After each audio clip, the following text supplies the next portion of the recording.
Hello, Professor Dr. David Cook, for my week 2 textual sermon outline. I'm going to be talking about, my title is going to be Fellowship, and my subject, it will be the benefits of fellowship. So, my point number 1 for the benefits of fellowshipping with one another, we share our love and life experiences with others. We see that Paul said in 1 Thessalonians 2:8, he said, having deep affection, sharing not only God's news, but also our lives. So we see by sharing each other's lives, we benefit from fellowship. To that, to back that up, that first point will be impartation can come from sharing life experiences. We see in Romans 1:11 how Paul share spiritual gifts to strengthen and establish you, meaning the believers. So that's a benefit of fellowshipping. B, we have a deep soul connection that is made from sharing.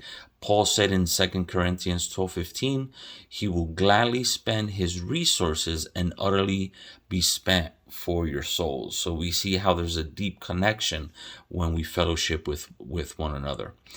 C, we learn how to lay down our lives for others. Just as Christ laid down his life, we should lay down our lives.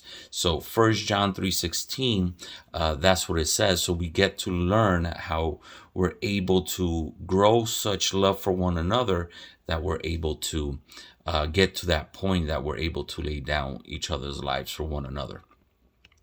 Point number 2, we grow together as one through sacrifice.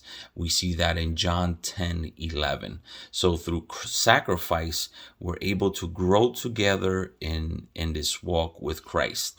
And to back that up, it says, through sacrifice, we learn to lay down our life for our friends. And we see that in John 15:13, how we're able to sacrifice for one another. B, through sacrifice, we learn to walk in love because we give one to another. And we see that in Ephesians 5:2 that says, as we practice empathy and compassion, unselfishly seeking the best for others. So through fellowship, we want to seek the best for one another. We want to see each other grow in our walk, in our relationship with the Lord. So that's what fellowship does.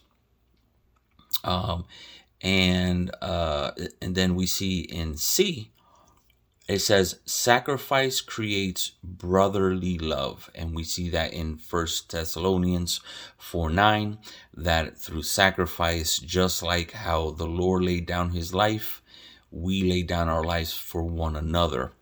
And the only way to do that is through creating fellowship with one another to get to know one of each other. Point number 3, it says fellowship creates brotherly love that fulfills the commandment of Christ. Love your neighbor as yourself. And we see that in Matthew 22:39, where Jesus told us to love one another. And how are we going to love one another? By having fellowship with one another. So in point A with that, it says fellowship allows brotherly love to continue. And we see that in Hebrews chapter 13, verse 1, for our love to continue for one another. Obviously, we need to fellowship and continue to cultivate that love that we should have. B, fellowship allows us to give preference to one another in love. We see that in Romans chapter 12, verse 10. So we begin to give preference, put ourselves, lay our life down, put ourselves to the side, and then give preference to one another as we fellowship. And then the last point is C, in fellowship, I could demonstrate my love towards my brother just as Christ demonstrated his love towards us. And we see that in Romans 5:8. So those are the points and the benefits of fellowshipping with one another and why we should do it.